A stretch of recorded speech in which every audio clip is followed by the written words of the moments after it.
So the resource person has joined. Amol, I would request you to make him a co-host. Amol Madan. Paithankar sir has joined the cloud meeting. So you can make him a co-host. So on behalf of UGC Malviya Mission Teachers Training Center, Dr. Babasaheb Ambedkar Marathwada University, Chhatrapati Sambhaji Nagar, I welcome today's resource person of this afternoon session, Dr. Makarand Arvind Paithankar sir, who is a PhD in education, PhD in administration, also set qualified and has obtained his MA from our university way back in the year 1996 and graduated from Government College of Arts and Science with history. He has been holding the position of principal of SB College, who has been accredited by A grade, by A plus grade by NAC, and it is one of the oldest college and in the oldest education institute of Chhatrapati Sambhaji Nagar. He has been promoted as a professor way back in the year 2019 and has served as a vice principal of that college for more than 9 years, has headed the department for more than 15 years, have completed 4 research projects and has guided students for their PhD, and also editor of research journals, and has also penned 7 books and have several research papers and have invited talk to his credit, and also have worked on various committees of the university, like governor nominated member on academic council, also member on faculty of our university, and also member of BOS in public administration, then member faculty wise for API score count committee for the positions of principals and professors, and also members in BOS of public administration way back in the year 2018, 2023. Also worked as a custodian and as expert for various universities as for PhD Viva Voce exam. So indeed, it is really an honor and pleasure for all of us to have such an eminent personality here on this platform to have an interaction with all of us. So again, I welcome Dr. Paithankar sir, and I would now hand over the session to him. Over to you, sir.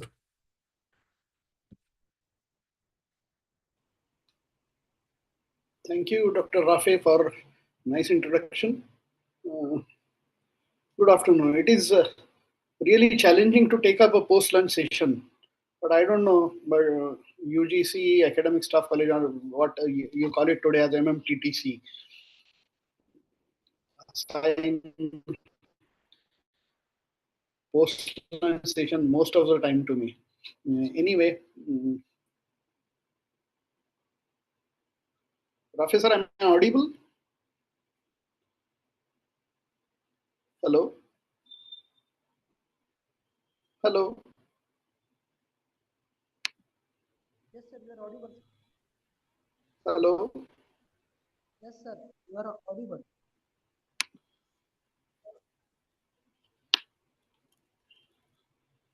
Okay, fine.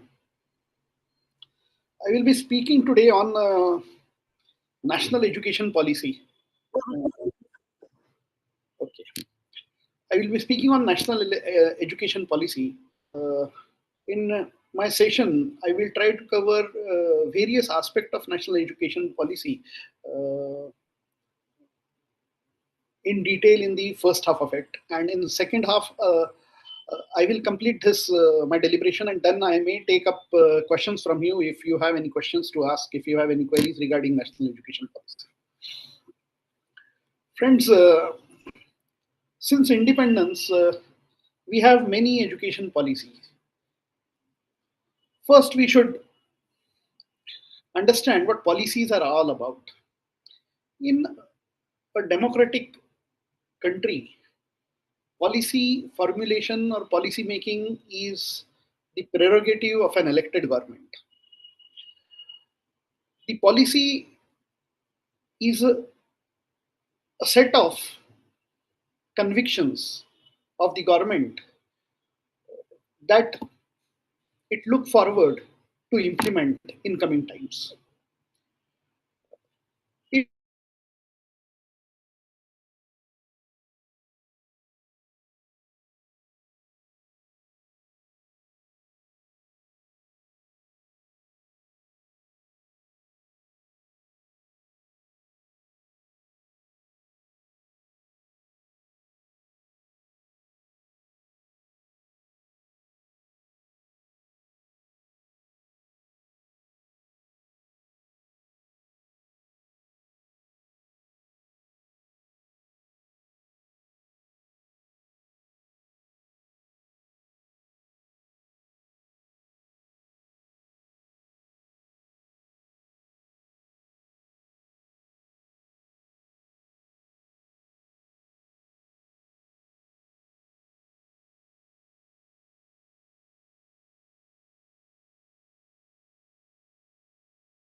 I'm audible, participants? Roll number 11.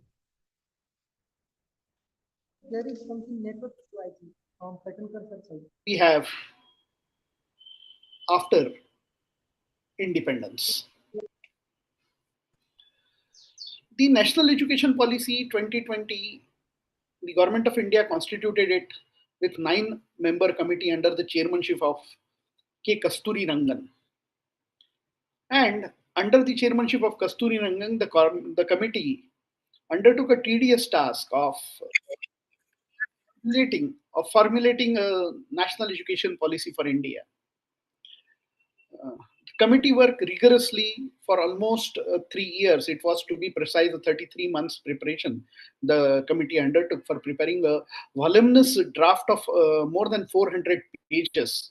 And after this draft was prepared, it was put forth in public domain to solicit public opinions and suggestions from public at large. Let me tell you, friends, that this policy received 2 lakh suggestions that were considered and included finally in a brief edited draft that we have today as National Education Policy. It is a brief draft of 60-70 pages. And this 2 lakh suggestions itself is suggestive of a thing that the policy formulation process in India is in letter and spirit becoming participative in nature. Various gram were convened to discuss the draft national policy, and all these suggestions which were solicited from all the states of India were incorporated. After having a deliberation over the suggestions received, opinions given by the public, by the stakeholders, uh, the committee finally edited the whole draft which was prepared by them. And this brief draft was submitted to Government of India. And yeah, in July 2020, accepted this national education policy. Now, in this presentation, I will try to cover the salient features of this national education policy. Then my presentation will restrict only to the higher education aspect of national education policy. The national education policy is divided into 2 parts. One is national, higher education, and the other is school education. We will restrict today's presentation to the higher education level. After this draft was accepted, it was more or less widely welcomed pan India by all the stakeholders of education. Because the deliberation that went on the in the process of formulating policy was very broad based, and this policy came into being from July. Now almost 4 years have passed when we accepted national education policy. Friends, what are the salient features of this national education policy? Broadly, there are 7 to 8 salient features, which I believe really makes this policy stand distinctly from all other policies. It lays broad emphasis on the fundamental knowledge. The emphasis on broad fundamental knowledge is the basic salient feature of this national education policy. Then there is multi-level entry and exit, where a student can enter into higher education at whatever level he she wants to, and may exit and then again come in and may again go in and take hands-on experience and so on. So multi-level entry and exit is also one of the salient feature of this national education policy. We have seen the education taking various approaches all these years. We have undergone and we have seen the student-centric educational system. We have teacher-centric education system. But this policy's salient feature, which I feel what is important is this is a learning-centric approach this policy has taken. So what is important, the very basic premise of education is learning, and very rightly put up in this policy that the approach to education should be learning centric, and this is also one of the salient feature. And inter and multidisciplinary knowledge is also a salient feature, where this policy gave a lot of thrust on it, and also comes up with certain suggestions for institutional provision, wherein the multidisciplinary knowledge can be made available. Structural integration is the foremost and the basic thing which is prescribed in this policy. Structural integration of the whole education edifice, the whole educational setup, the whole education system that we are having needs to be integrated.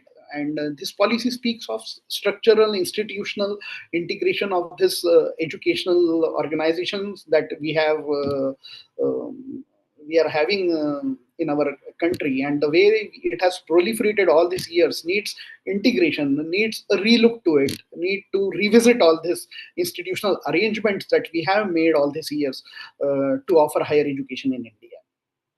And emphasis on motivated and capable faculty is also, I believe, is important feature of this national education policy.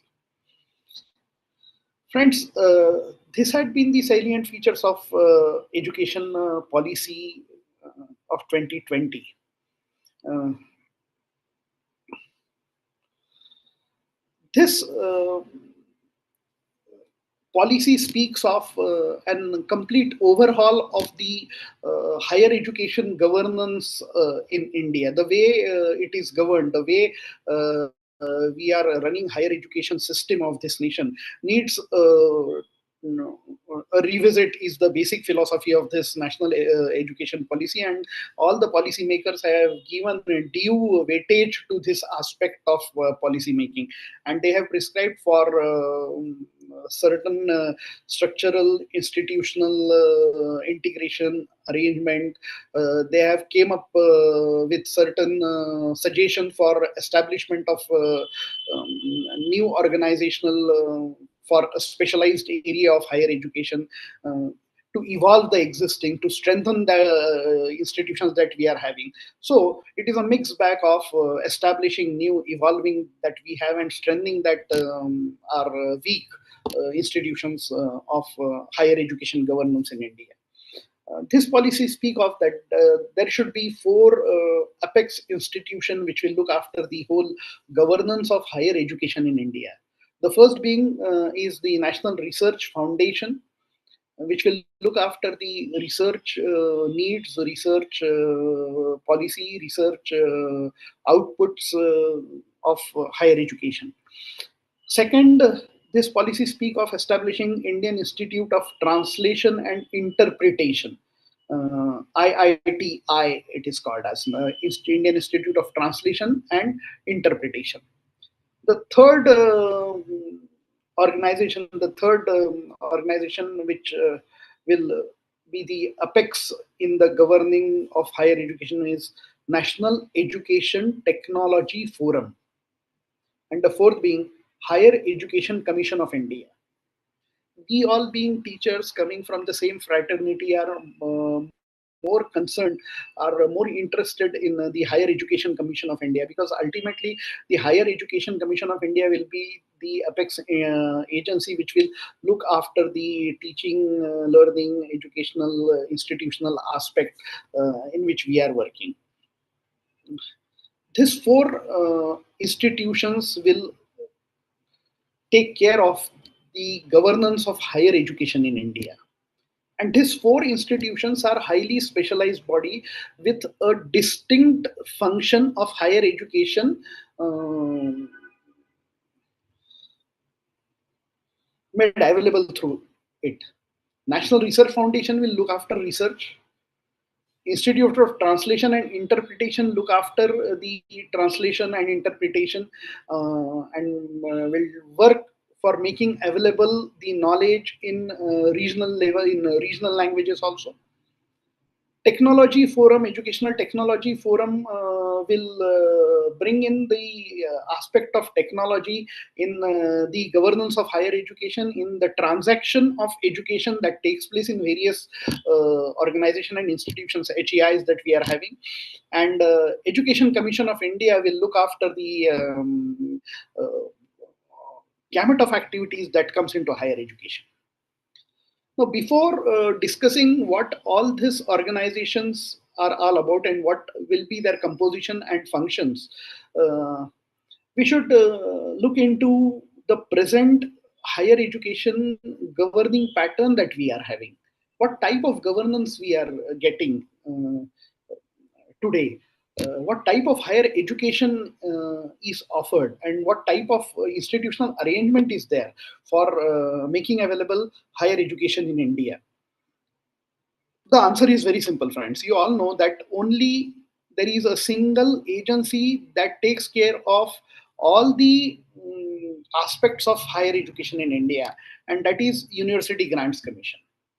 When I say all the aspects of higher education, I mean 3 to 4 major aspects of education which needs to be taken care of in the governance of higher education. First is regulation, which is taken care of by UGC. Second is accreditation. Accreditation is taken care of by NAC, but it is still under UGC. Third is grants for higher education. And fourth is determining the quality measures for benchmarking, for bringing in standards, parameters, and indicators to evaluate the qualitative aspect of higher education in India. So these four major specialized areas of higher education governance, which I repeat are regulation, accreditation, grants, and quality measures. All these four highly specialized areas of higher education till date is taken care of by a single agency, which is University Grants Commission. So UGC is a agency which looks after regulation, which looks after accreditation, which looks after grants, which looks after quality, which look after everything that is related with higher education in India. So this UGC has become a meta body with people sitting there knows everything about the education in India. And we all experience the working environment that UGC is having, is offering all these years. UGC is nothing but a bureaucratic type of organization wherein we have many times attended various meetings. We have gone for interviews for our major research projects and other fellowships and for any other grants. So our experience is visiting not an educational apex body, but it's just like any type of bureaucratic organization, wherein all the dysfunctional aspect of bureaucracy are very much evident. So the present day governance of higher education, which is taken care of by UGC, was with all the dysfunctional aspect of bureaucracy in it. It lacks the specialized treatment to specialized distinct functions and areas of higher education in India. All the authority in higher education was highly centralized to the UGC without having an element of specialization in it.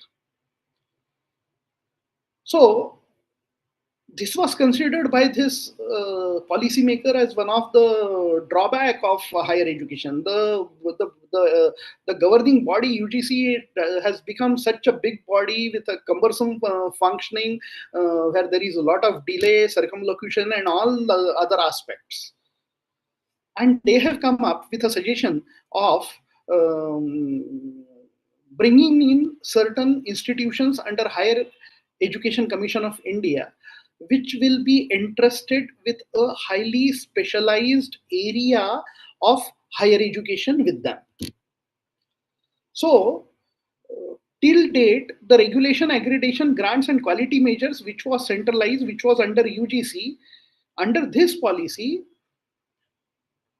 will be getting a separate, distinct organization to take care of this functions. Means for regulation, under this national education policy, we will be having an organization which will be known as National Higher Education Regulatory Council, which will look after only the regulation aspect, all the regulatory things. Means it will cover starting of a new institution, merging of a new institution, closure of a higher education institution. It will deal with the nomenclature of the degrees and post-graduation and UG degrees that the HEIs will be offering. So all these regulation related aspects will be taken care of by this National Higher Education Regulatory Council. The second organizational setup which will come is our National Accreditation Council. We have NAAC, now it will be National Accreditation Council. Assessment word is deleted from it. I believe that when we are shifting from one system to other system, wherein in the earlier system accredited institution, or rather I can say affiliated institution and affiliated pattern of education was one of the feature of higher education institutions in India, will go away with this policy. I will deal with it afterwards, but the National Accreditation Council will look after the accreditation needs of HEIs in India. The third is Higher Education Grants Council, HEGC, which will look after the financial assistance to be provided to HEIs. And finally, General Education Council. General Education Council will look after determining the quality benchmarking of higher education. At the same time, GEC will take into consideration the suggestions given by the professional bodies working at all India level for determining the qualitative measures, indicators, and parameters. And they will try to implement and include it in the overall policy of quality measures which will come up through General Education Council. So this NEP is a shift from a highly generalized, centralized UGC to a more specialized, distinct, separate organization, wherein the function of regulation will be taken care of by National Higher Education Regulatory Council, accreditation will be taken care of by National Accreditation Council, grants will be taken care of by Higher Education Grants Council, and the quality measures will be looked after by the General Education Council. So this four distinct aspects of higher education in India, which all these years were centralized, were taken care of by one mega meta body like UGC, will now get treatment wherein we will be having a more specialized organization with a small size, with more level of transparency, with more level of accountability and responsibility to take care of a distinct function of higher education in India.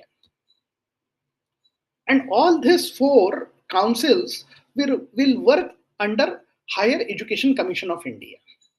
So HECI will look after the whole higher education governance through these five specialized agencies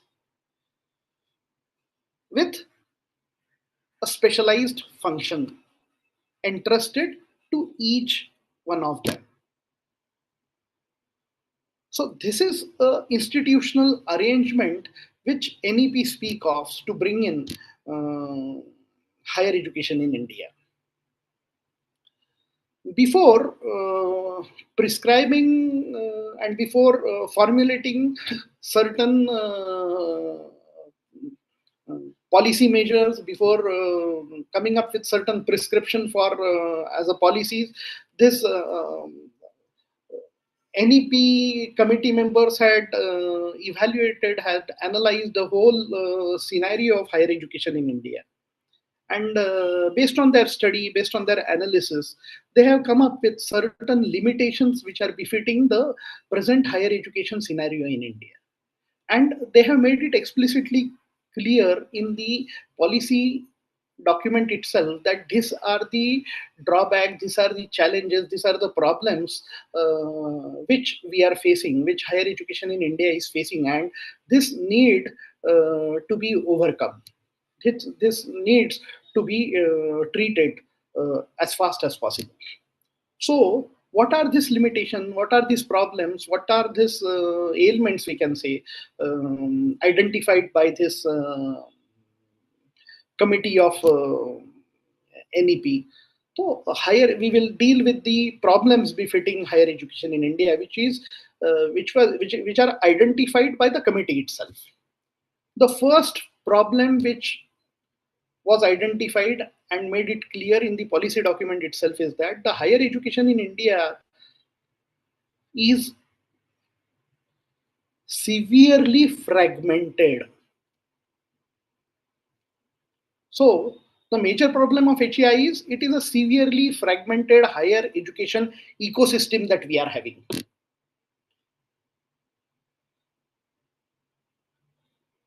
So this fragmented, this loose-headed, this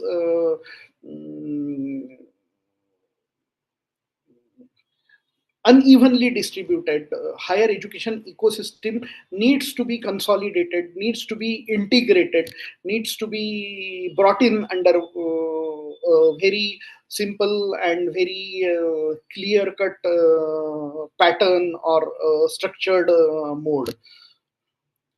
So the first is severely fragmented higher education ecosystem is the feature, is the problem of HEIs in India. Second, the HEIs or the higher education in India give less emphasis on development of cognitive skills and learning outcomes. So, as far as higher education is considered, we all believe that yes, there is no emphasis, not even there is no emphasis on development of cognitive skills, and the learning outcome we all know what learning outcomes we are determining, what universities are coming up with learning outcome, how POs, PSOs and COs are formulated, how they are evaluated. So this is one of the problem, that our education system lack emphasis on cognitive skills and learning outcomes. We are more on the result oriented system, wherein grades and marks are counted a lot. So learning outcomes are less emphasized, is one of the main drawback of higher education in India. The third problem of higher education in India, this committee believed, is a rigid separation of discipline with very early specialization and very narrow areas of studies given at the basic levels. So a rigid separation of discipline, which are categorized into social sciences,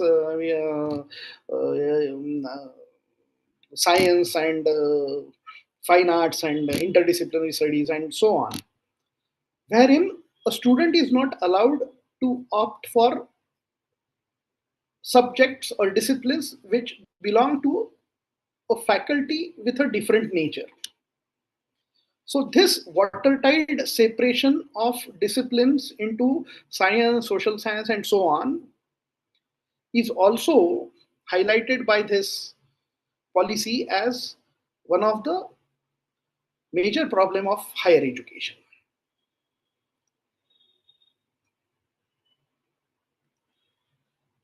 The fourth problem which this policy identified, this national education policy identified, is about limited access to higher education, and that too particularly in socio-economically disadvantaged areas.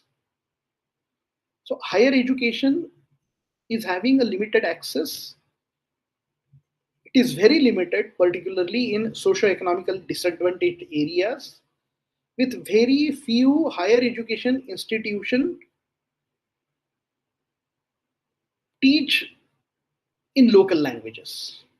So medium of instruction that are offered by higher education institution in India is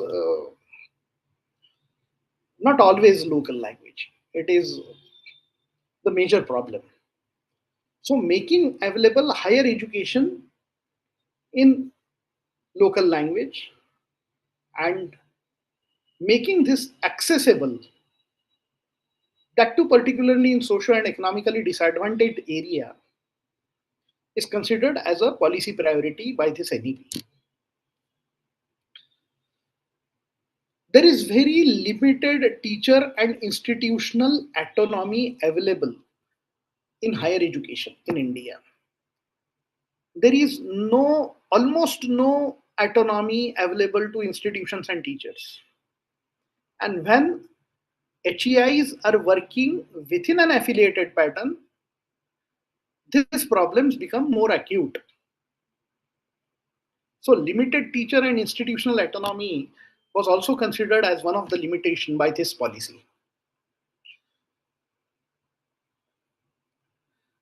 Though we have a very objective process and a system of career advancement for faculty members, still this policymakers believe that there is inadequate mechanism for merit based career management and progression of faculty uh, and also of institutional leaders. So there is no merit based career management. So this is one of the limitation. Then lesser emphasis on research at most of the universities and college, and higher education in India lack a competitive peer reviewed research funding across the disciplines. So research funding is lopsided, wherein advantage is given to the disciplines which comes under the domain of science. There is very little research funding available for competitively peer reviewed research of social sciences, humanities, languages, and so on. And there is overall the emphasis on research at most of the universities and college is very low. This is one of the limitation. The governance and leadership of higher education in institutions are not up to the mark. Uh, Optimal leadership and governance is not available. It is at the suboptimal level. That is one of the observation of this policymakers. The regulatory system that we were having in education was ineffective. We have number of regulators, multiple regulatory system, wherein government is regulating, university is regulating, institution is regulating, and so on. Number of regulatory systems were there. But the effectiveness of regulation was not up to the mark. So it was also observed that there is an ineffective regulatory system in India. And the last drawback, the last limitation, which was underlined by this NEP, was that large affiliating universities is the major problem of higher education in India. These large affiliating universities are the reason for resulting into low standards of undergraduate education. Because when affiliated pattern came into being, it was perceived that affiliating university will be having 40, 50, 100 colleges or HEIs within its domain. But the affiliated university and affiliated institutions all this year have proliferated in such a manner that it has become practically impossible for effectively managing this institution by a university. And these large affiliating universities are resulting into low standards of undergraduate education in India. So, these are certain limitations of higher education which were identified by these policymakers of NEP. Uh, I will briefly sum up what were the limitations. First, a fragmented higher education ecosystem, uh, less emphasis on development of cognitive skills and learning outcomes, separation of disciplines, a watertight separation of disciplines into social sciences, into sciences, and so on.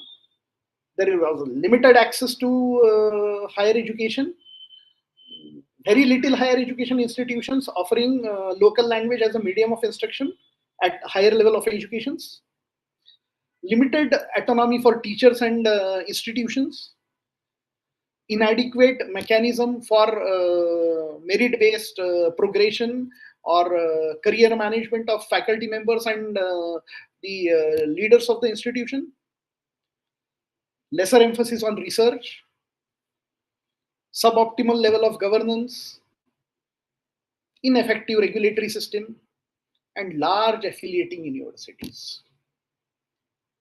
These are the limitations, these were the challenges in front of this policymakers while formulating this higher education policy, while formulating this NEP 2020. And they tried to treat each and every limitation with a suggestion to overcome this limitation. The suggestions given by NEP to overcome this limitations of higher education in India, these challenges befitting higher education in India, we will deal with it now. First, when the limitation they identified was a fragmented higher education ecosystem, they came up with a suggestion to overcome this with an institutional integration with large multidisciplinary universities and colleges with 3,000 and more student strength. So, integrating HEIs into multidisciplinary universities or colleges with 3,000 and more students. These multidisciplinary universities and colleges will be having the minimum strength of 3,000 and more students henceforth.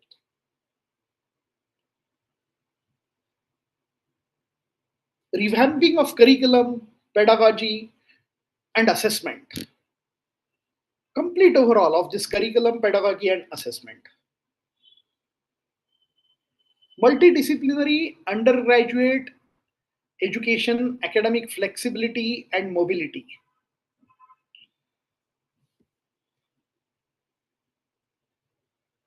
For socially and economically disadvantaged areas and far-flung places where HEIs are not available, universities and colleges should be made available, at least one in every district, and that too where medium of instruction should be in local language.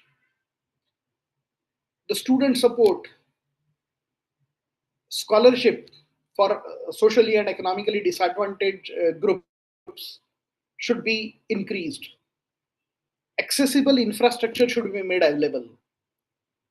Learning materials to the learners with disabilities, online education, and open distance learning should also be promoted. These were certain suggestions.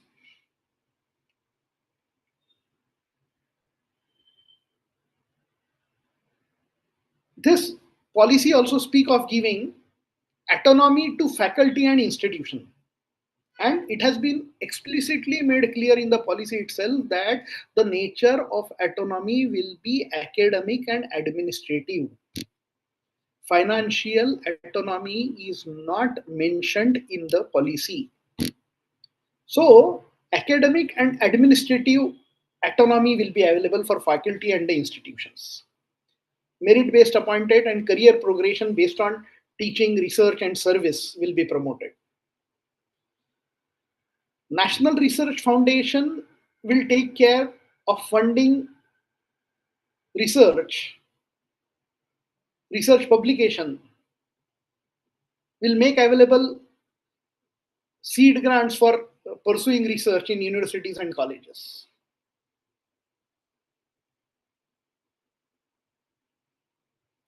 So, governance of higher education institutions henceforth will be by a highly qualified independent boards or councils, which I rightly mentioned as NHERC, HEGC, NAC, and GEC. Henceforth, there will be a single regulator, and NHERC will be regulating higher education in India. The regulatory norms will be very simple, will be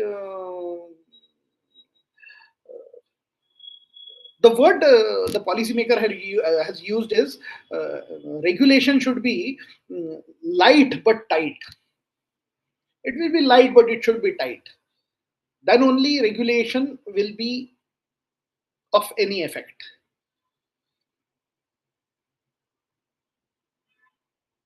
And one very important suggestion, which will have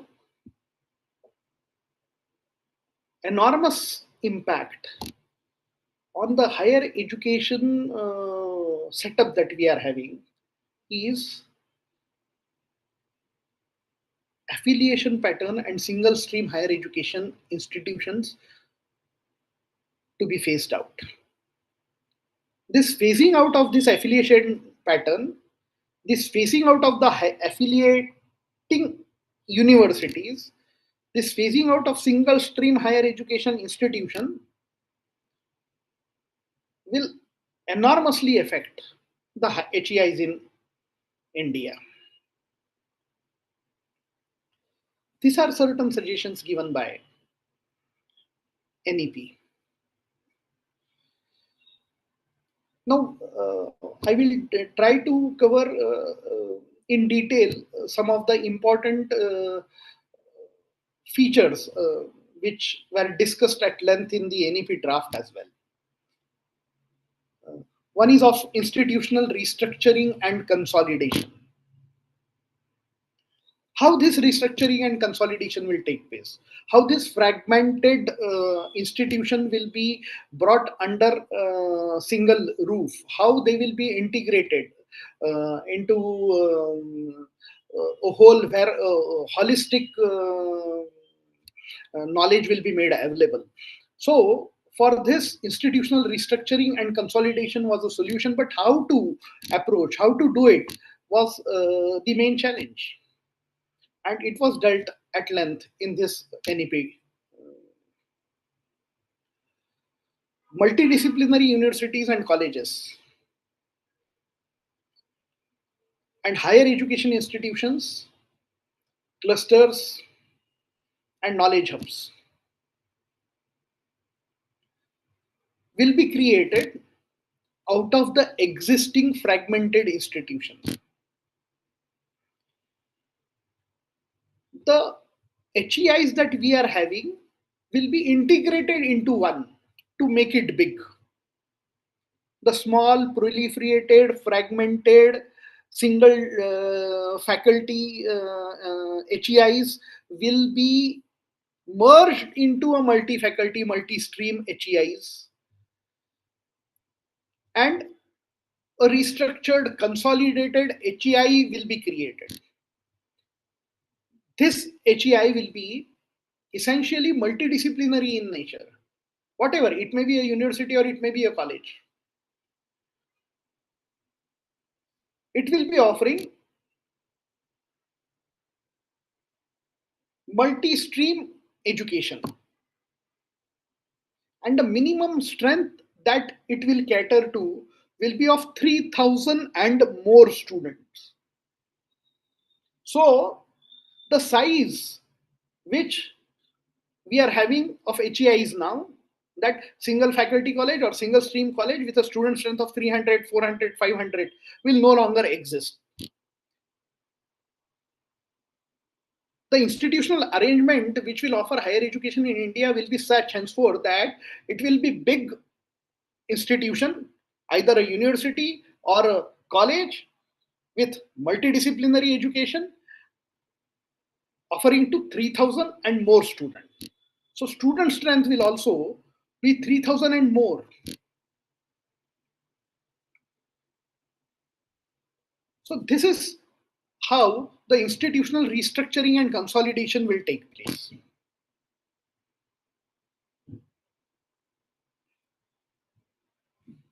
And for this, a draft is already prepared by the UGC, and they have brought it to the public notice as well, which speaks of creating clusters, and the modalities and the process of institutional restructuring and consolidation is explicitly made clear in that draft. Many of you might have gone through it. Two institutions who will like to come together, either for this coming together, what will be the modality? Either they will have to, excuse me,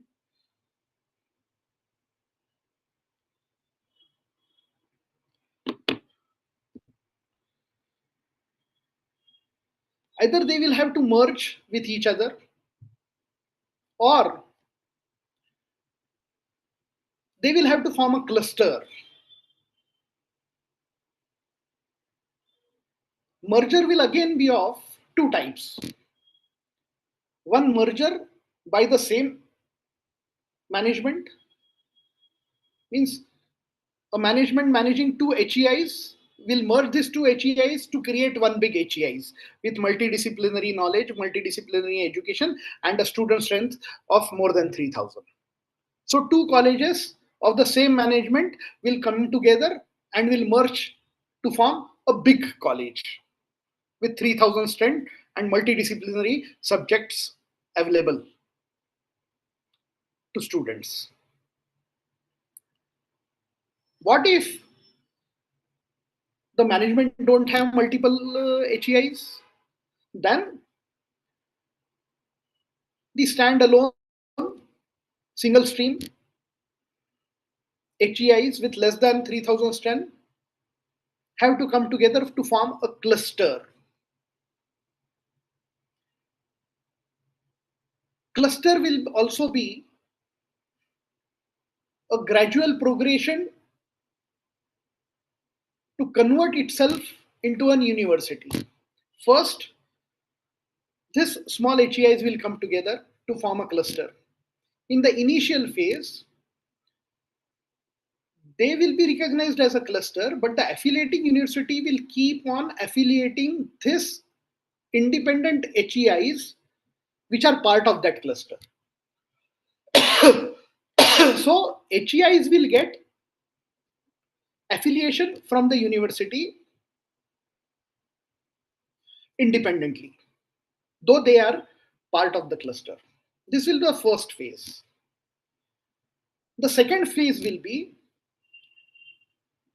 the affiliating university will give affiliation not to the independent institutions within a cluster, but they will affiliate the cluster itself.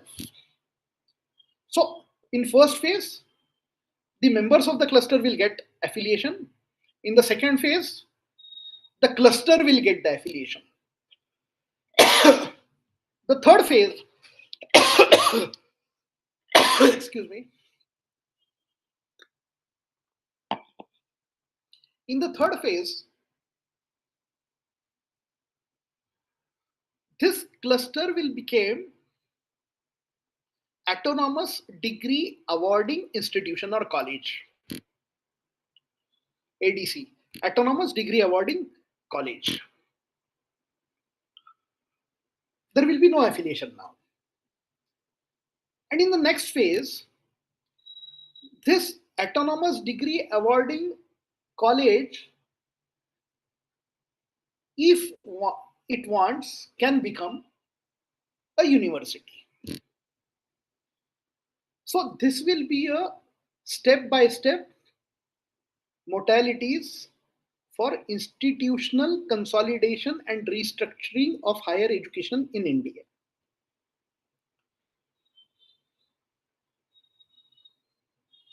How this fragmented HEIs will come together and form a big institution. It may be just like mergers and amalgamations that we witness in the private domain, in the private sector, in the industry. It will be just like it. Henceforth, the number of types or the types of HEIs that we are having will also be curbed. Now we have number of HEIs with a special statutory arrangement made for each and every pattern of organization that is offering higher education in India. For example, we have number of universities. We have central universities, we have state universities, we have private university, we have deemed to be university, we have open university. Number of universities we are having. This means that the governance of this every type of university is based on a separate statutory thing, is based on certain separate law, and based on that law, the governance of that typology of HEIs is taken care. Means for private university we have a different set of laws. For minority institution we have different set of laws. For central university different, for state different, and so on. Same is with the colleges. We have private colleges, we have government colleges, we have private aided colleges, we have autonomous colleges, we have constituent colleges. Number of colleges we are having. And the regulatory requirement for all this institutional setup is huge.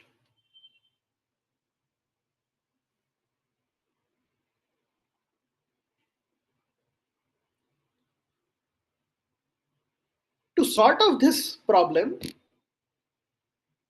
henceforth, NEP has prescribed that there will be only two nomenclature available for HEIs in India.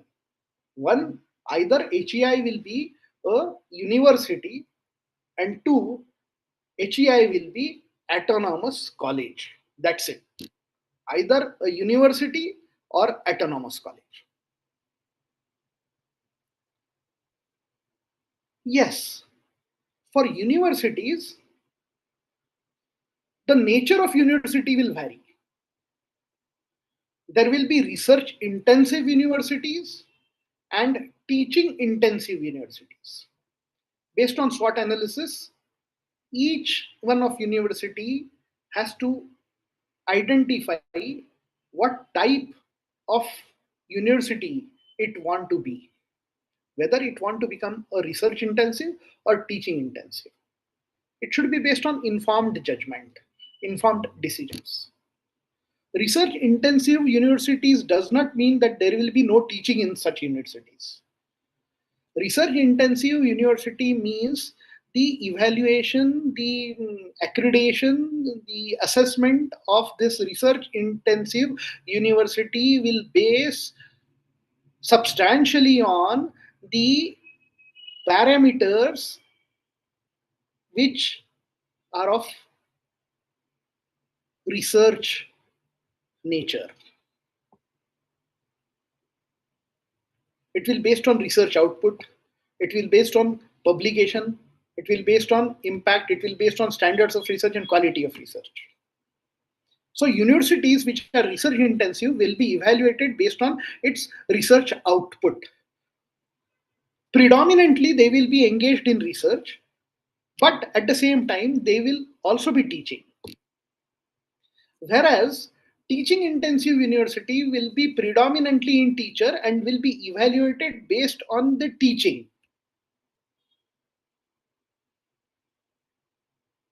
They will also undertake research, but their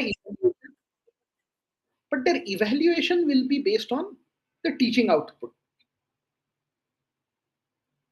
So this will be the two nature of universities: research intensive universities and teaching intensive universities. And again, this number of universities, number of colleges with different nomenclature will be phased out. So university will be university, either teaching or research, and autonomous college. That's it. Simple nomenclature.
Towards full autonomy, academic and administrative, for higher education in India. As far as this institutional restructuring and consolidation is concerned, the system of affiliated colleges that we are having will be phased out over a period of 15 years, as is mentioned in the policy. Means by 2035, there will be no affiliated colleges. There will be no affiliating universities. Universities will be universities, standalone universities. Either they will be into teaching or they will be into research. They will not be into the business of affiliating colleges. They will no longer keep on affiliating things. Huh? And the colleges that we are having will not be affiliated college. They will be all the colleges by 2035 will be autonomous degree awarding colleges. So this pattern, this will get phased out by 2035. And what will remain? A simple nomenclature, university and autonomous college. That's how this policy speaks of institutional restructuring and consolidation.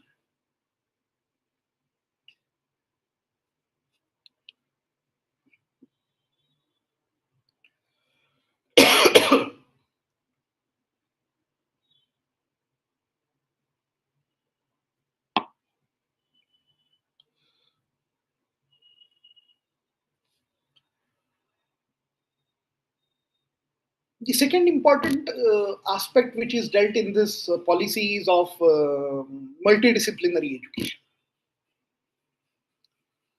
This policy lay much emphasis on more holistic and multidisciplinary education in India.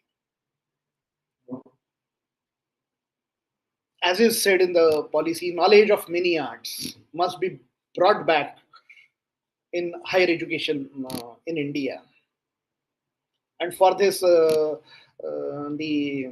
Bana Bhatt's Kadambari is quoted, where 64 kalas are mentioned, and wherein kalas were not only subject, just as singing and painting, but they were scientific subjects like chemistry and mathematics. They were vocational subjects like carpentry and clothes making. There were professional subjects like medicine and engineering. That were there were soft skill like communication, discussions, and debate. So all this soft skills, professional subjects, vocational subjects, then scientific subjects should be brought together in Indian education is the objective of this policy, to make it more holistic, to make it multidisciplinary in nature. This policy also speaks of integrating of humanities and arts subjects with STEM. STEM is science, technology, engineering, and mathematics. So all the humanities, social science, and arts should be complemented with science, technology, and engineering and mathematics to make it multidisciplinary. That will also improve the quality of humanities and arts education in India. It will also help in improving the quality of research in this social sciences and humanities. And STEM will help in pursuing research by making use of more and more quantitative techniques and so on, to make it more objective in nature. So STEM is integrating humanities and art subject with STEM is also one of the suggestion given by this national education policy. To make the curricular structures more imaginative and flexible is also one of the prescription, one of the suggestion by this NEP. And to inculcate, to include the environment, value-based citizenship education in education, then promote internships, OJTs, on-job trainings, and so on, to make education more holistic experience and multidisciplinary in nature is also one of the feature of this policy. As you all know that henceforth a UG course will be of 3 and 4 years.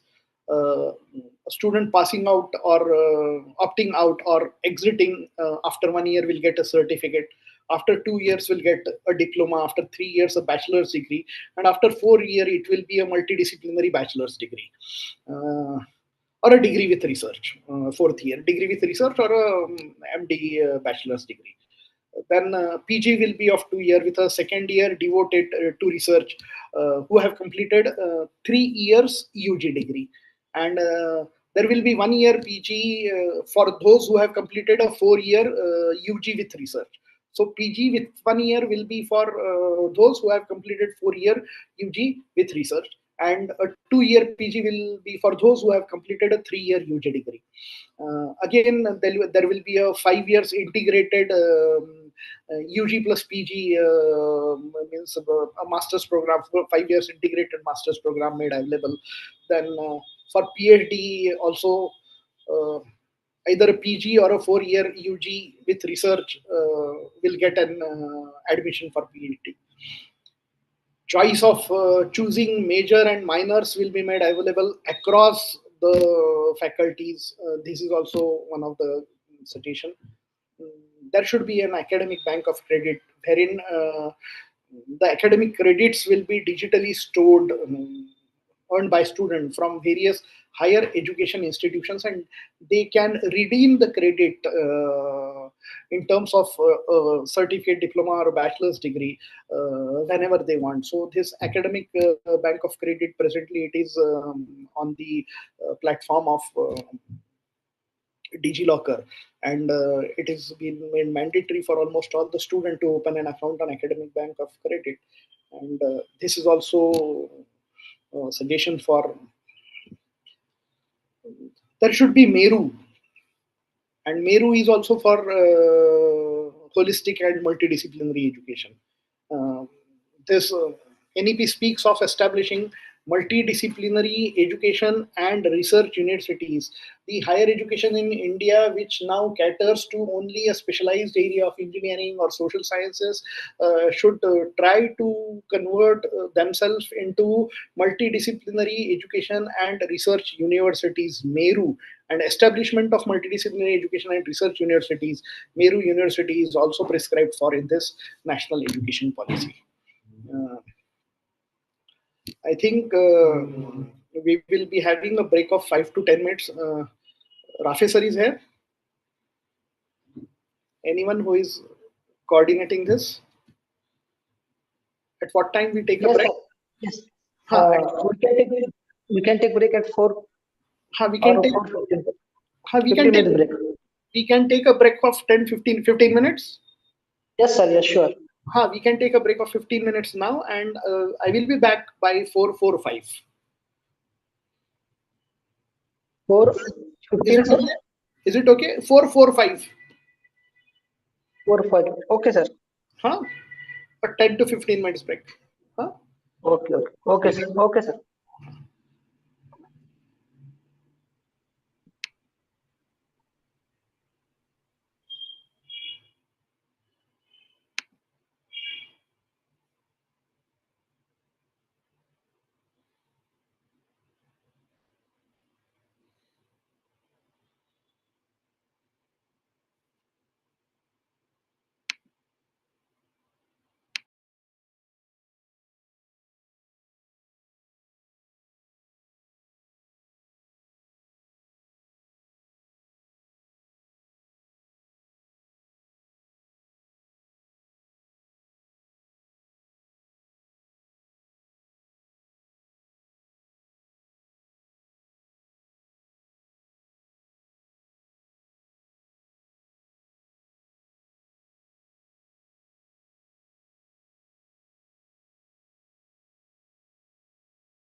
Can we start?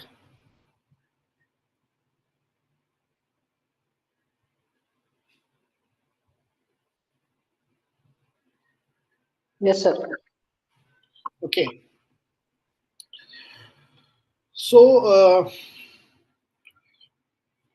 in the first part, I think we have covered more and large on the basic about the restructuring and consolidation of the institution in NEP and the features of NEP. And I was dealing with the multidisciplinary education as is prescribed in the policy document. Uh, this academic bank of credit will bring in requisite mobility to higher education in India. There will be a free flow of students from one institution to other institution. Um, the dropout rate, as we keep on saying this, by now is will be converted into a certificate diploma, wherein a student may go and seek experience, can work in some institutions, and again can come back and pursue their education. This will be made possible because of this national education policy. It's the academic bank of credit where the academic credits will be digitally stored, will be on a national, it will be a national academic depository, as we can say. So far, the response for this academic bank of credit is very phenomenal. Number of students so far registered on this academic bank of credit is almost 30.5 or 30.55 crore students have done their registration on this academic bank of credit, and total number of academic institutions which are registered on ABC are almost 2150, and of this 2150, at least 40% of the academic institutions, they have uploaded their credit data on academic bank of credit. And the total number of academic records with credit data on academic bank of credit on the credit bank of student is 108 lakh almost. So this number itself is speaking a lot about the working of academic bank of credit, and this is a catching with a great speed amongst the students. So this academic bank of credit will also help in many things. It will help in credit transfer. It will help in redeeming the credit wherever the student wants. And the other effort which is prescribed is creation of MERU, that is multidisciplinary education research universities. Then after this multidisciplinary and institutional integration, this policy speaks of even internationalization of education. And for this internationalization of education also, this academic bank of credit or credit transfer will work a lot. The students who will be earning credit will be transferred. So effort was taken in European Union way back where during the when in Italy the Bologna process was initiated, wherein the academic mobility, academic flexibility, credit transfer system were introduced, and they were almost at the brink of free flow of education within the Europe was made possible because of Bologna process. So credit transfer amongst the nation was also made possible there. On such lines, we are looking forward for internationalizing the education, and wherein the international mobility, credit transfer, and research is considered as a thrust area. So, credit transfer and research will be will be looked upon as an aspect of internationalization. For this, global quality standards needs to be in place, the facilities that are available, the campus supports that are available for students, and it should be of international level, it should be of global standards, and these global quality standards will only attract international students apart from faculty. Select top 100 foreign university will be facilitated to operate in India. It is what is mentioned in the policy. But for this, even for this 100 foreign university to come and set up their campuses in India to facilitate their operations in India, will again require a legislative intervention. A legislative process, a framework will have to be created, and based on that intervention, the modalities of 100 foreign university coming in India will be decided. Uh, and internationalization, particularly right now, as there is no legislative intervention, will be restricted up to signing MOUs, collaborations regarding teaching, research, faculty, student exchange programs, and so on. And this should be promoted, is what is mentioned in this policy about internationalization. It speaks of operations of foreign universities in India, but looking at the sheer economics of foreign universities, I don't think that they will be keen in setting up their campuses in anywhere outside their original campuses. So this is a thing which is yet to be realized. But right for now, MOU, research, teaching collaborations, faculty student exchange will be areas which will come under the internationalization of education. This policy also speaks of learning environment and faculty. It speaks of promoting creativity, innovation, and autonomy in curriculum, pedagogy, evaluation. Faculties appointed by individual institutions henceforth should generally not be transferable across the institution, is one of the good feature which is mentioned under the learning environment and faculty in this policy document. So this policy don't prescribe transfers of faculty within the institution. Once a faculty comes to know that faculty is going to stay over where he or she is appointed, will keep on devoting a lot at the same place, will not take efforts in getting transfer for a desired destination. So this way also it will be of great use, and faculty will not be disturbed because of the continuous pressure of transfers over them, looming over them. So faculty will be appointed, and the individual institution generally will not transfer the faculty across the institution.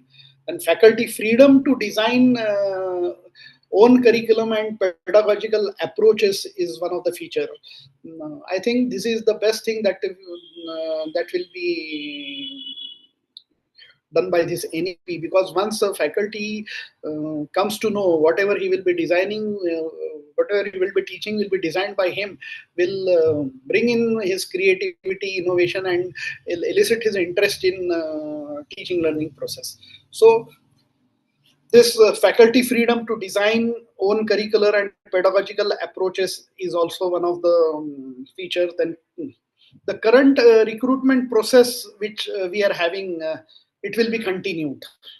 So there will be no changes in recruitment process. But multiple parameter based tenure track system will be put to ensure excellence. Let me put it, though it has been reiterated that there will be no changes in the recruitment process, what we are following, but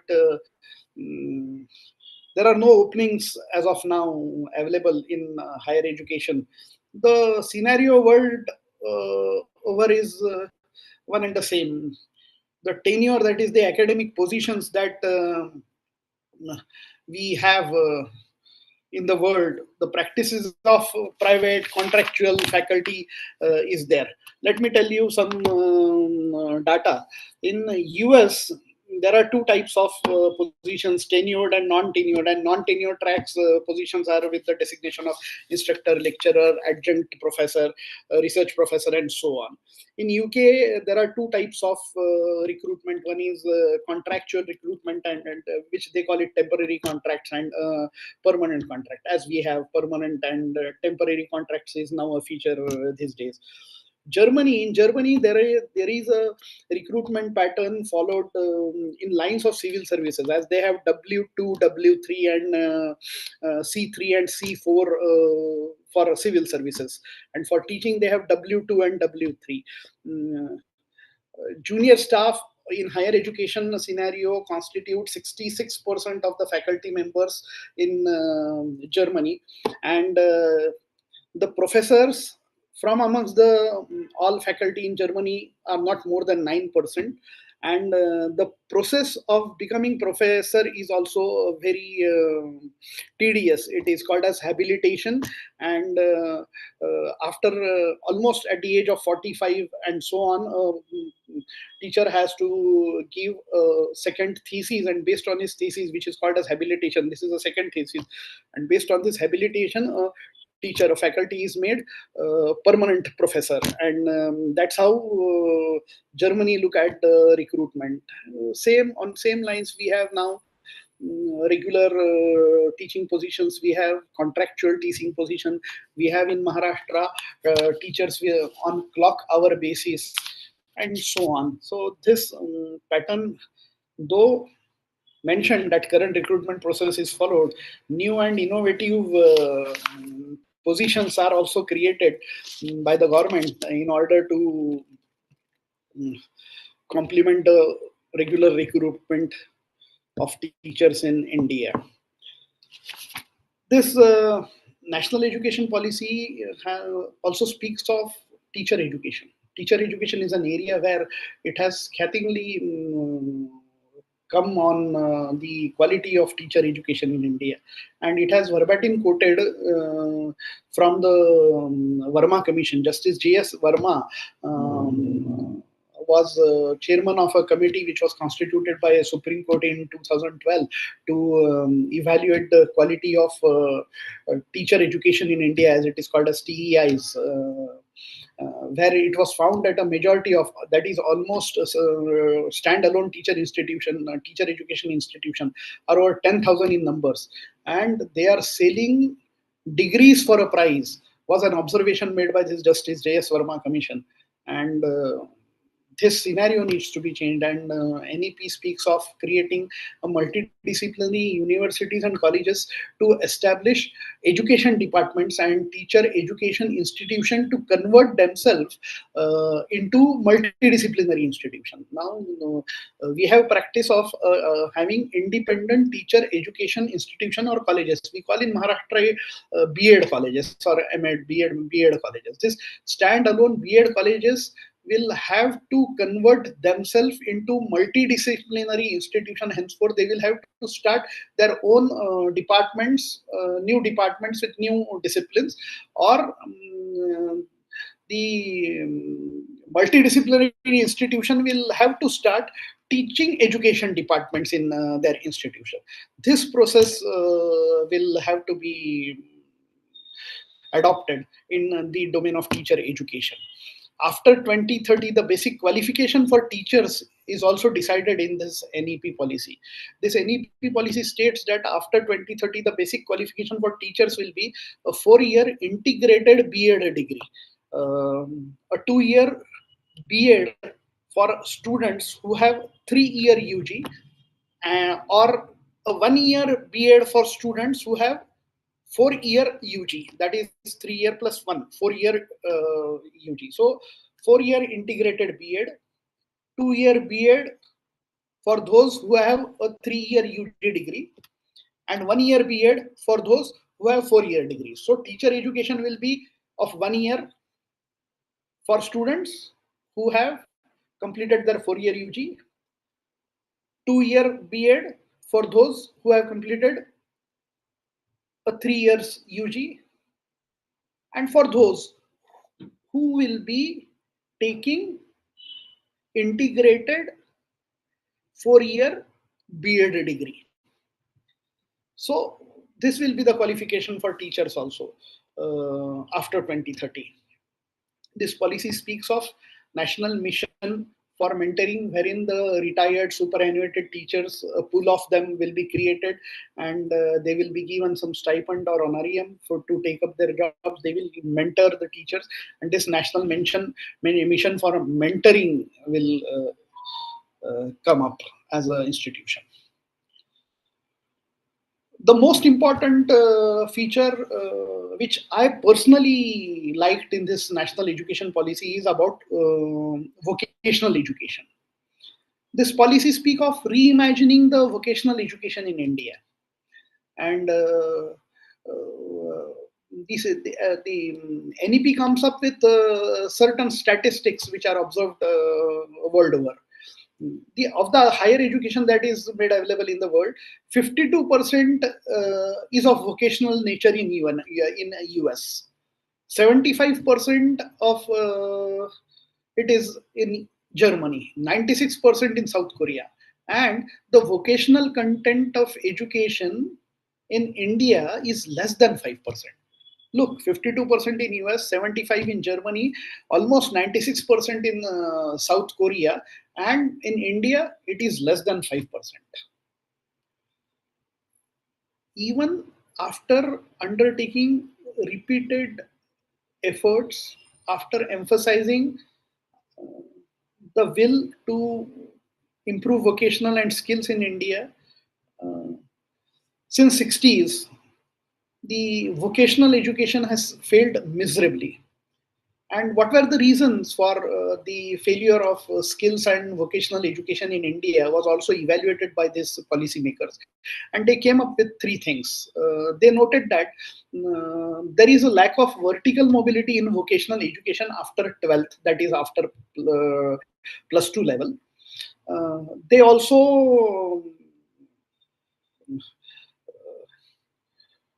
accepted the argument that there is a perceived inferiority to vocational education in comparison to the mainstream education. And third, vocational education is also considered as a lower level in terms of social status, wherein hierarchy issues are also considered. And vocational education is considered secondary as such to the conventional education. And that's why there are less number of takers to vocational education, it is believed. And by identifying these gaps, identifying these limitations of vocational in education in India, this NEP comes up with a very good suggestion on vocational education in India. It has suggested integration of vocational education into mainstream conventional education, a seamless integration of vocational component into conventional education, wherein henceforth there will be no separate vocational and conventional education. It will be merged into one. It will be integrated into one. The vocational component of the education, the vocational nature of the education will be compulsory for all those who are pursuing education as such, or mainstream education we can call. So by 2025, at least 50% of learners through the school and higher education system will have exposure to vocational education. From 6th level to PhD level, a vocational mapping is also done, which is taken care of by National Skill Qualification Framework, will detail discipline, vocation, and professional specific contents. And this seamless integration of vocational education into mainstream education is one of the good feature of this national education policy. National Skill Qualification Framework has given support to the national higher education qualification framework, and based on it, the whole mapping of discipline specific vocational content is undertaken, and based on it, the education will roll out having built in a vocational component in the mainstream education itself. So this, I believe, is one of the good feature of national education policy. these are certain broad themes and areas of national education policies which I tried to cover in this lecture. Uh, if time permits, uh, I welcome you. If you have any question, I will be trying to deal with it. And questions are welcome. If you have any queries regarding national education policy, I will also try to explain to the best of my knowledge.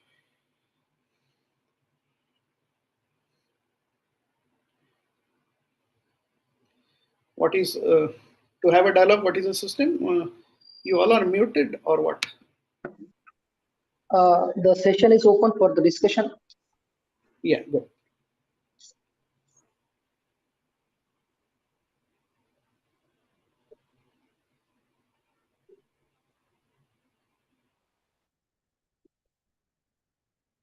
If anyone asks a question, can type their chat box.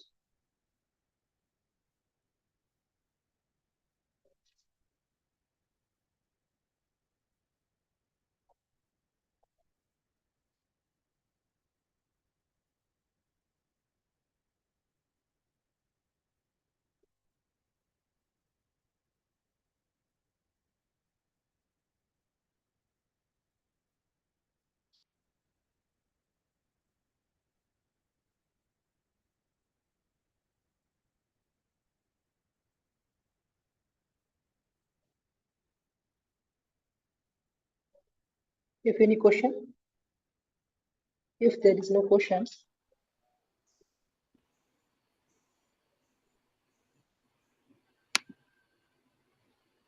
if there is no If, question, then if there are no questions, then I will have to engage for half an hour again, and I will try to cover how this NEP is rolled out in affiliated pattern, what type of curriculum we are designing, and how state governments are taking initiative in by creating state level committees on NEP to roll out, and how to integrate, how to make curriculum compatible with all universities within the state, then I will have to deal with all these issues.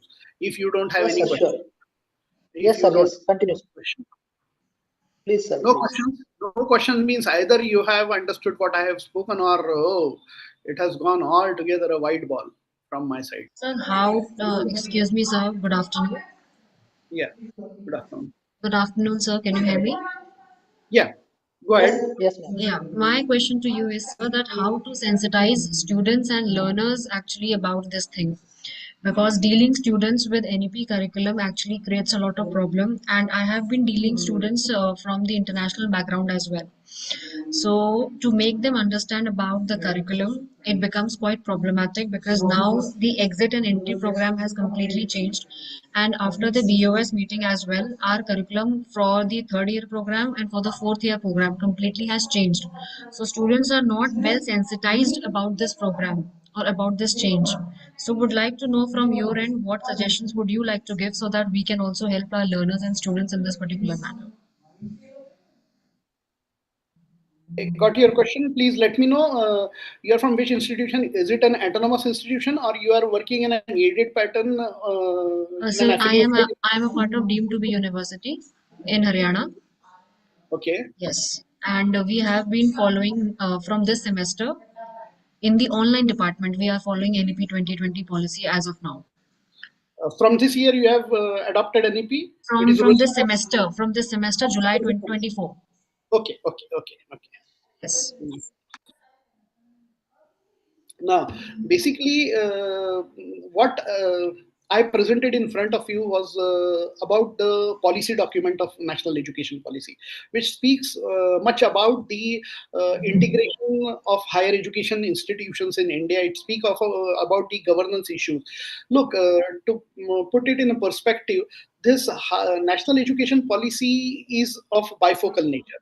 It has come up with a pedagogical intervention in school education at length, but it has Yes. dealt with pedagogical issues of higher education in a very limited manner. It has given a major thrust on the institutional integration and policy related and governance related issues of higher education. But the basic principles and philosophy which is manifested in the national education policy document needs to be rolled out at the implementation level. Okay. In the state of Maharashtra, the institutions which are autonomous in nature, the NEP has been rolled out in last academic year. It was in 23, and we have a number of HEIs which are into an affiliated system of education in Maharashtra. Right. All There right. is little number of institutions which are autonomous and deemed to be, but most of them, though they are private institution, private colleges, they are aided by the government of Maharashtra. This is a pattern of education. Look, all this year, what method we were following in an affiliated pattern was that every university was an autonomous entity to determine and formulate its curriculum and evaluation methods, and even to determine its own degrees at UG, PG, and diploma level, And whatever diploma level. levels. So Yes, very true. they were having a complete autonomy at university levels. Within the Maharashtra, let me tell you, the universities, we have state universities, we have very little, we have at least, we have only one central university in Maharashtra, in the university. But in state universities in Maharashtra, in affiliated pattern, what happened that all these universities, all these years, were following a separate pattern of education. So, major subject and minor subject, the structure of the degree and diplomas that the universities were offering were different from university to university. Okay, okay. So the foremost challenge in front of us in rolling out the NPEs is to complement all these patterns and brought them on one forum wherein they could be integrated, and there will be a easy flow of students from one to other without any hitches. So this was the first challenge, and that's why the committee on NEP implementation brought in three patterns of curriculum, wherein a choice is given to universities to adopt any one of the pattern Okay. of education which will complement their existing pattern without disturbing the workload, without disturbing the positions that the higher education institutions are having, without um, uh, without retracing the faculty they are having.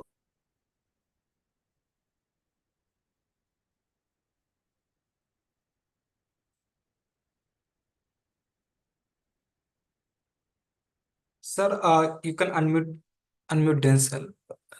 I think आपका mic mute हो चुका है Oh, I am sorry. कब से हुआ है? Sir Can just you? 2 minute just 2 minute से हुआ है Okay, okay.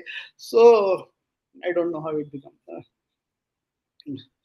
कहाँ unmute हुआ था? Can you help me out so that I can continue from that point? Just second, sir.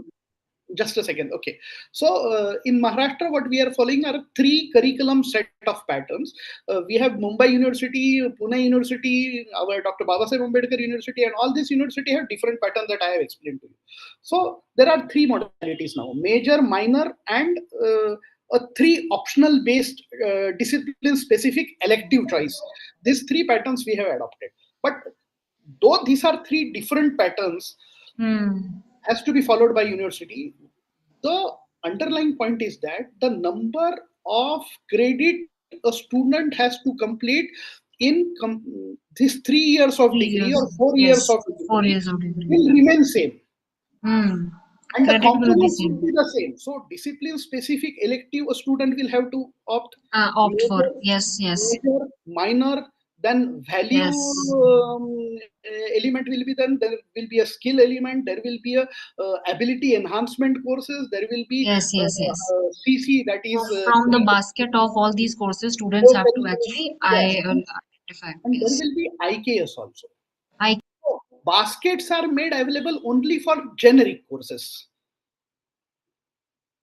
I'm not getting. Yes? You can unmute and speak. Requesting the authorities to please don't mute me because I'm talking to sir. So, sir, we have with the introduction of IKS over here, Indian Knowledge System, introduction of environmental studies, and introduction of sports and yoga, and democracy, governance, and Indian political system. So, it becomes very difficult for students who are actually international in our university to make them understand these things because they are just asking us that why these courses are incorporated in the first semester, and that too universally these has been accepted. So in every semester we have the incorporation of these courses. Now IKS teaching students to the Australia students from Australia or Africa, it becomes very difficult, and then they're asking why are we giving the courses like environmental studies. Okay.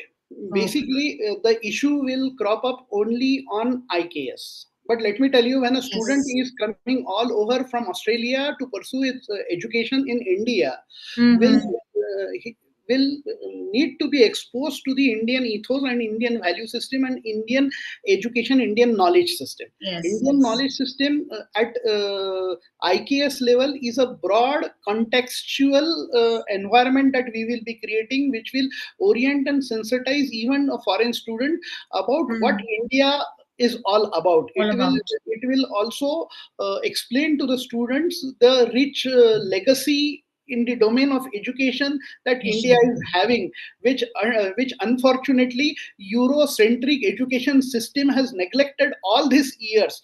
Since long, yes, yes. So I think a student who is coming all over from Europe or from Australia to pursue education in India will be keen to know much more about India in the domain of Yeah. education. And this is a orientation sort of thing at the Mm. first year level. And IKS, which is a subject specific component, needs to be completed by a student pursuing Mm. education, will have to specialize on the knowledge component about India in that area. For example, ancient chemistry in India. Oh, And I okay, am okay. sure that a student who is pursuing education in chemistry, when And exposed to the knowledge of Indian ancient chemistry, will get influenced, I tell you, by what India is all yes. about. So we have a rich repository of knowledge with us. Only the need is to convert it into the structure and curriculum based things, Okay, okay. wherein the organization of knowledge, which was uh, Indian style, needs to Mm-hmm. be converted into modern Modern. organization of knowledge that we have based on disciplines and faculties and so on. All Look, right. let me tell you, India is known for multidisciplinary education right from Education beginning. We system. don't have a silos of education. That's why our Chanakya is Kautilya's Artha Shastra. It is not about Artha Shastra, but it is all about statecraft. It is all about philosophy. It is all about Philosophy of science, India. psychology, and human relationships. So the treatment of knowledge in India had been since ages a multidisciplinary in nature. We were known for providing polyparadigmatic and multidisciplinary approach in our organization of knowledge since ancient days. So All what right. is All right. needed is to present it in that manner in front of our students. Okay, okay. Thank you so much, sir, for answering my query. Thank you.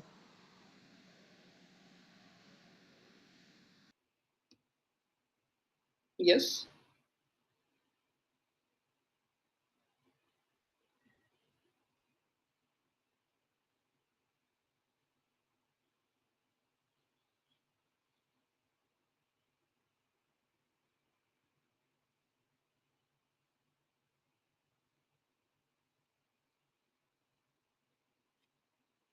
Yes. Any questions? Any more?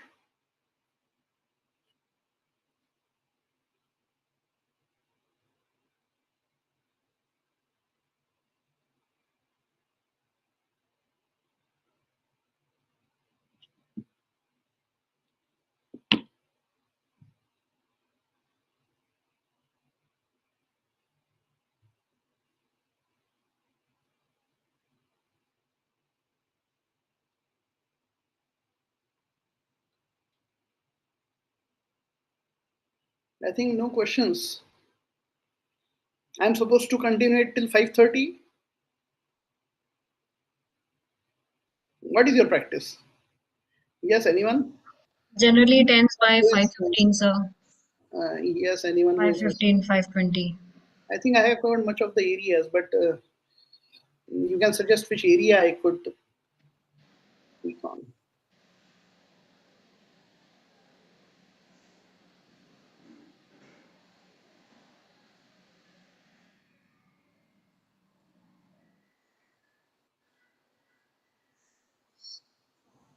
So roll number 20 has raised hand. I think he or she Yes, might ask something. yes, yes. Roll number 20, please. Unmute roll number 20.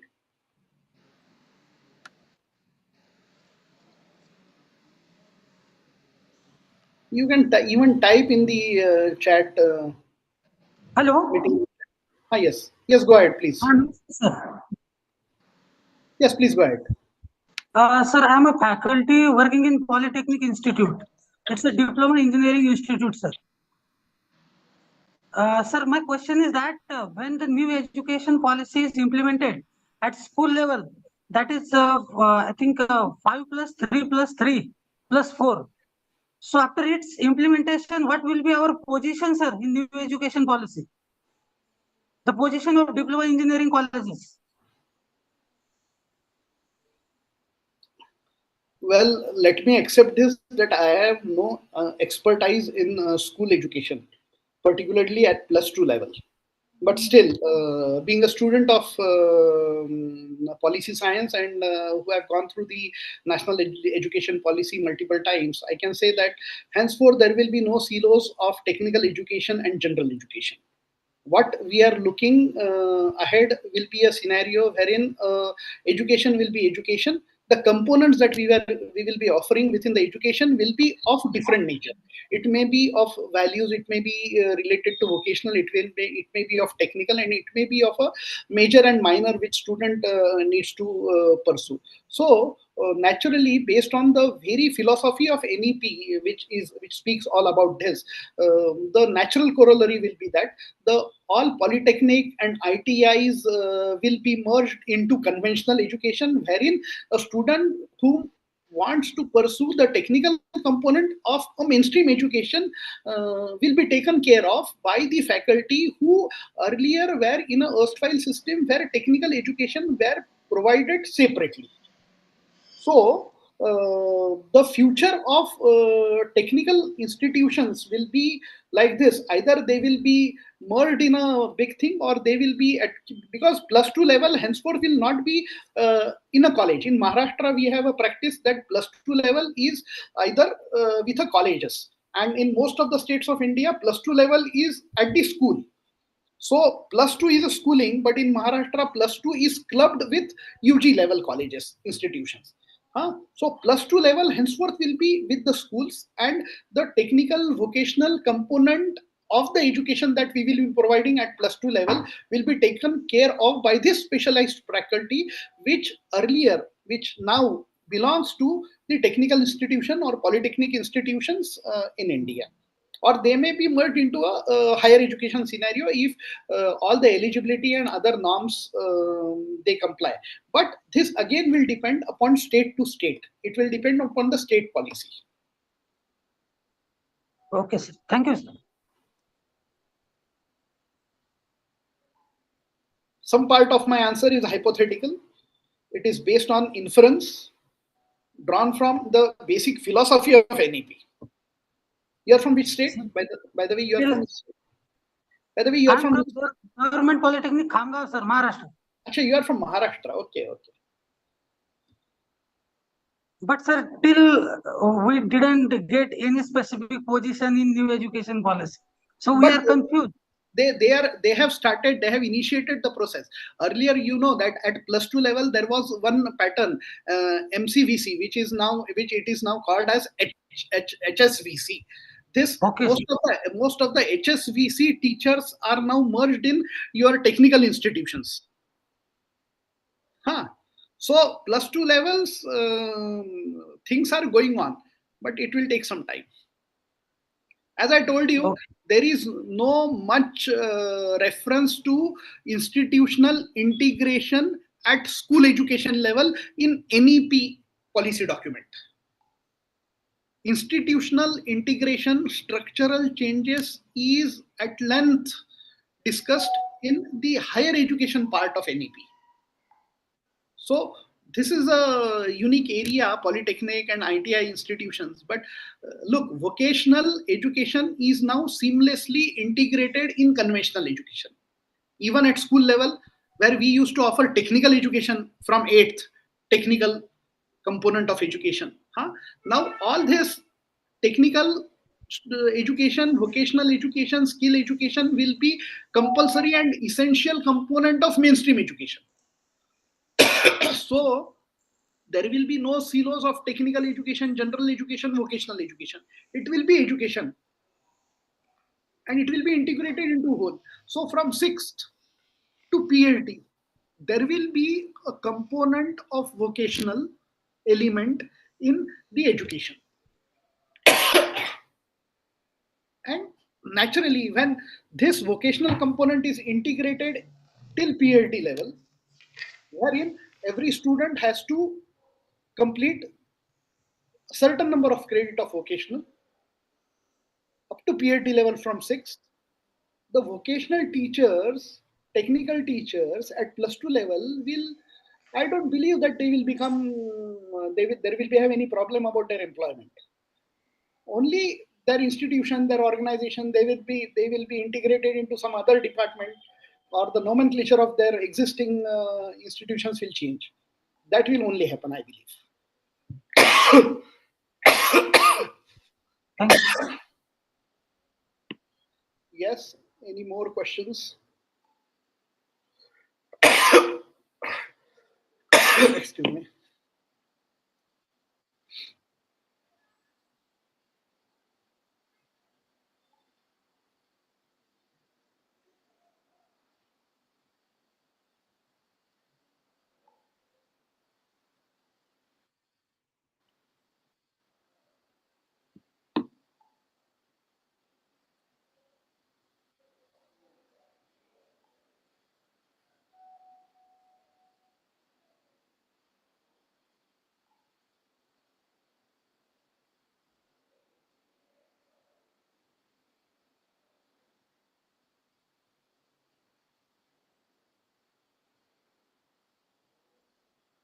I believe that national education policy can only be equated with the LPG policy that we have observed.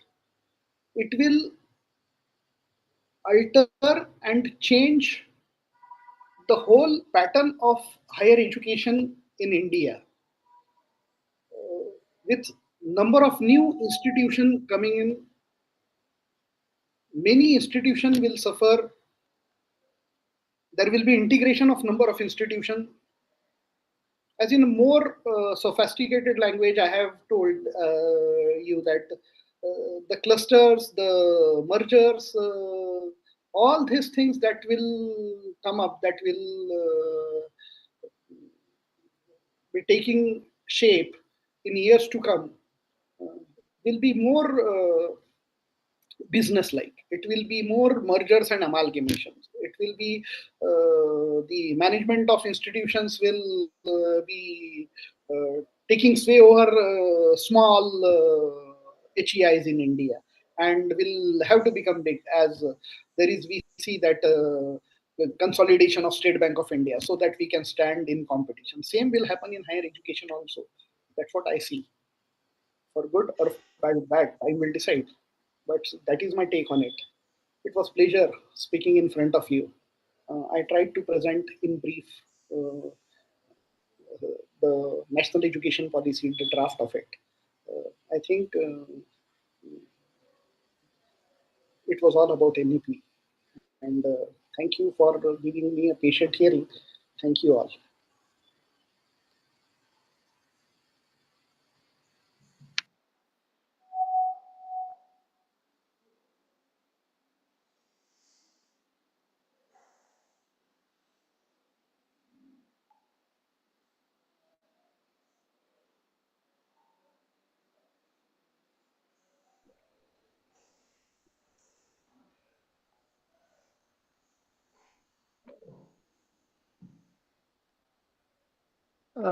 Respect, sir. Roll number 21 want to ask some question. He has raised his hand. Yes, go ahead. If you have any questions, yes, please speak up. One number has also raised his hand. I have. No, this is one. I think I have taken question from roll number 20. Yes. Madam, can you unmute roll number 20? You will have to unmute roll number 20. Can I unmute? Yes, sir, you can. No, Yes. Go ahead. Yes, roll number 10. sir, We have unmuted you. 20, I got the answer, sir. You got the answer? Yes, sir. Yeah, Okay. that's good. I think you are from Polytechnic. I have just discussed with you. Yes, sir. That's true.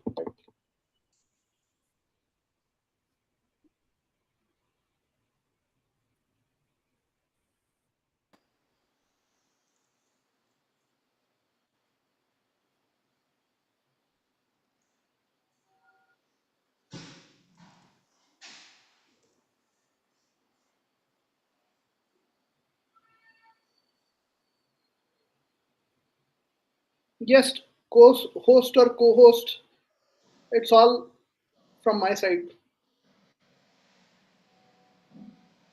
Any questions? So no any questions. So roll number 11.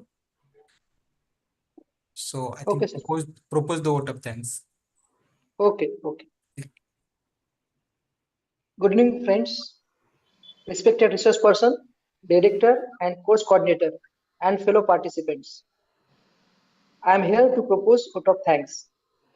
I am very much thankful to Dr. M.A. Paithankar sir from SBES College of Arts and Commerce, Chhatrapati Sambhajinagar, for your words. These expertise words really mean a lot to us.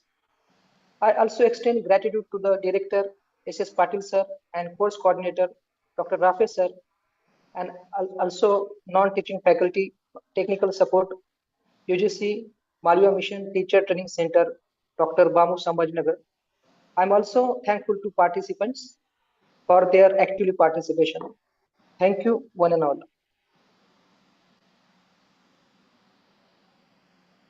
Thank you, sir. So with the permission of chairperson, resource person, and course coordinator, the session is over. Thank you. Thank you so much, sir. So participant, you can do this meeting.